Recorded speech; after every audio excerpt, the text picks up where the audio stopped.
Welcome to Forex Edge. We're going to take just a couple minutes and talk about our currency barometers. Our currency barometers are one of our most popular tools, probably because they've been around for so long.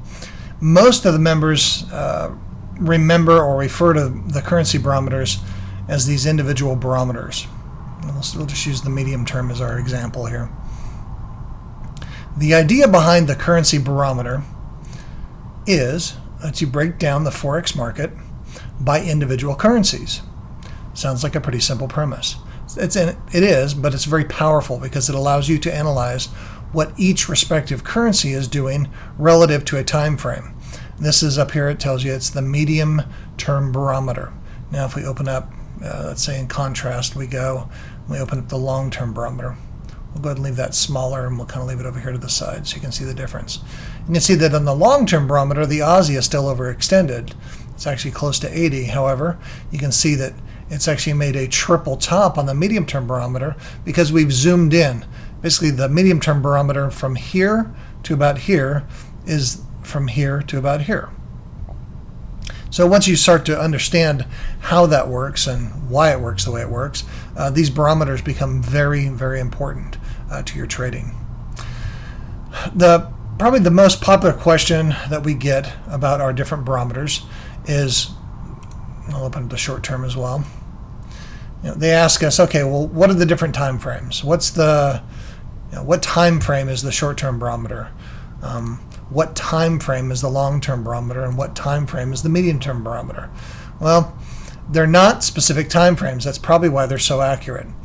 They are an aggregate of different time frames. We'll use the short barometer as an example. The short-term barometer is 5 minutes through 30 minutes. And what that means is we have a 5-minute chart, a 6-minute chart, a 7-minute chart, an 8-minute chart, all the way up to 30 minutes for each currency. And if you think about what that means that we have 25 different charts for each yen currency cross, right? So pound yen, dollar yen, Swiss yen, Aussie yen, all of the different yen crosses, and that's the same for all of these different currencies. It's a ton of data. We've tried to slim it down. We've tried to make a slimmer profile for the data, but they're not as accurate. So these are monsters on the back end. We keep them and we continue to use them mostly because I need them to trade and because they're very accurate at what they do. A couple little tips and tricks for these charts. The one that most people don't know, you can turn them on and off. Everyone knows that. However, if you highlight a particular currency, put the line under it, you get a little box, a little bubble, and it tells you the value at that particular interval. That's actually very helpful because let's say you're looking at the euro dollar and you kind of want to go, kind of want to see what it's been doing, and you don't want to click all the different values off. You can. And then you've just got the two lines, and it'll still give you the little windows, and you can see what the separation was at any particular given time. The premise behind the market barometers, we'll go back to the medium. Everyone says, well, it's just an RSI. Well, if it was an RSI, there'd be currency pairs on here, wouldn't there? But if you think about how an RSI works, or a CCI, or any other that has a fixed range, 0 to 100 in this case, it's kind of the same idea. When a currency pair gets down here below 20, in the 20 to 10 range, it's extremely oversold and it needs to consolidate. When a currency pair gets above 80 or 70 and gets between like the 70 and 90 range, it's extremely overbought and it needs to consolidate. Why is that important? Well, because that helps us predict either when to get out of a trade or when to get into a trade. The most important thing to understand, though, when a currency pair or a currency, doesn't matter which, when a currency pair or currency consolidates, it will do one of two things. It will either channel sideways to consolidate, or it will pull back and give you a trade. If it channels sideways, you have to have the discipline to either get out of the trade or put a break-even stop on it at some point. And that's probably the biggest trouble that most of our traders get into when they first use our barometers.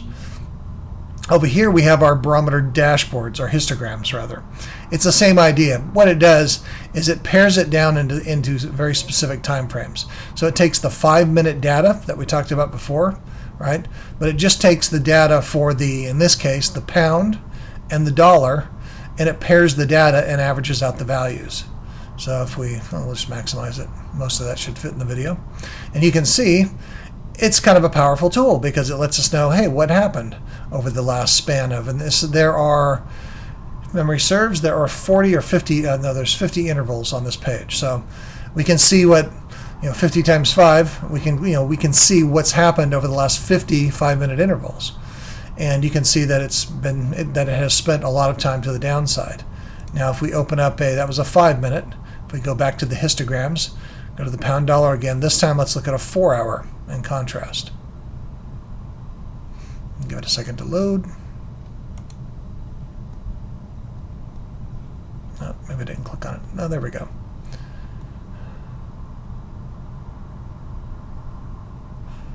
So we maximize this. And give it a second. I've got a lot going on my computer. I apologize. So we maximize this, and then we can see what's been going on for the last 4 hours times 50 intervals. So it's a much longer period. So that large dip that we saw in the 5-minute chart was this little red thing here. So now we sit back and we can see a much broader picture of what's going on the pound dollar. It's actually spent most of its time going to the upside. It did form a consolidation, but this little downside move that it made was just a minor consolidation. And so that's the power of having these different indicators and different systems at your disposal. So that's the basic idea behind our currency barometers. The other tool that we added, we have all these histograms. We have the euro through the pound Aussie and several different time frames. So what we did is we created a barometer histogram dashboard. It's a mouthful, but it's a dashboard for all of these products. And if you open up that, what it does is it allows you to look and see sort of at a glance. You don't get any historical data, but you can see what all of the currency pairs are doing on a 15-minute, 30-minute, 1-hour, 4-hour, and daily at a glance. These are real-time values. You can see it updated as we go.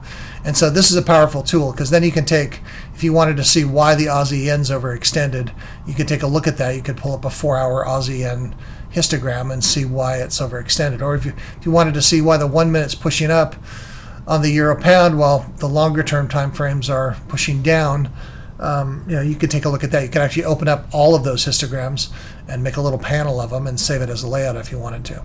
So that's why we added this tool. It just makes hunting through all of our tools a little bit easier. That's the basic idea behind our currency barometers. If you have any questions, as always, please let us know and we'll be happy to answer them for you. Thanks.